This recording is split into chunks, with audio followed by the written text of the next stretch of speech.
ছেড়ে গেছে এভাবেই কত কেউ মাসের পর মাস। ছেড়ে গেছে হাত উঁচিয়ে দাঁড়াতে বলা কাঠকোট মোড়ের সর্বশেষ 10 নাম্বার বাস। কবিতা মানুষের অনুভূতি, আবেগ, চিন্তা ভাবনাকে শব্দের মাধ্যমে প্রকাশ করে। কবিরা শব্দকে সুরেলা, রং বেরঙের এবং অনুভূতিপূর্ণ হিসেবে প্রকাশ করেন। কবিতা মানুষের হৃদয়ে রঙিন চিত্র ফুটিয়ে তোলে। প্রিয় দর্শক, চলে যাচ্ছি আমাদের মূল অনুষ্ঠানে। শুনব স্বরচিত কবিতা পাঠ কবি কণ্ঠে।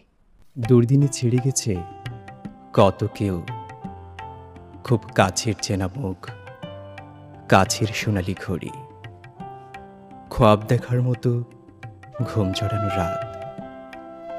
ছেড়ে গেছে চোরের হাত ধরে দীর্ঘ সময় বাঁচানো শখের নীলরঙা সাইকেল। দুর্দিনে ছিঁড়ে গেছে একবারও না ভেজানো চকচকে জুতো, ধুয়ে দেওয়া জামার পকেটে থাকা সর্বশেষ 100 টাকার নোট, আয়রন করিয়ে আনা পাঞ্জাবির মজবুত সোনালি বোতাম।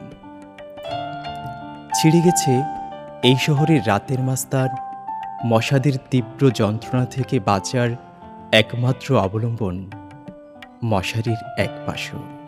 দুর্দিনে ছেড়ে গেছে কত কেউ, আত্মীয়দের ফোন থেকে আমার ব্যবহারের একমাত্র মোবাইল নাম্বার, মায়ায় জড়ানো পোষা বিড়াল, ভাড়া দিতে না পারাই নিজের মতো করে গোছানো স্বস্তির শহরে বাসা। ছেড়ে গেছে এক বালতি কাপড় ধোবার পর ভোর থেকে ঝলমল করতে থাকা আকাশের তীব্র রোদ।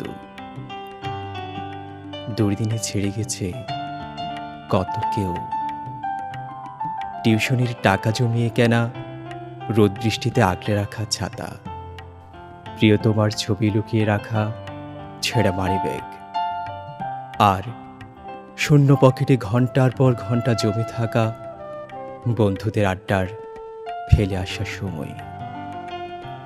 ছেড়ে গেছে এভাবেই কত কেউ মাসের পর মাস। ছেড়ে গেছে হাত উঁচিয়ে দাঁড়াতে বলা কাঠকোট মোড়ের সর্বশেষ 10 নাম্বার বাস।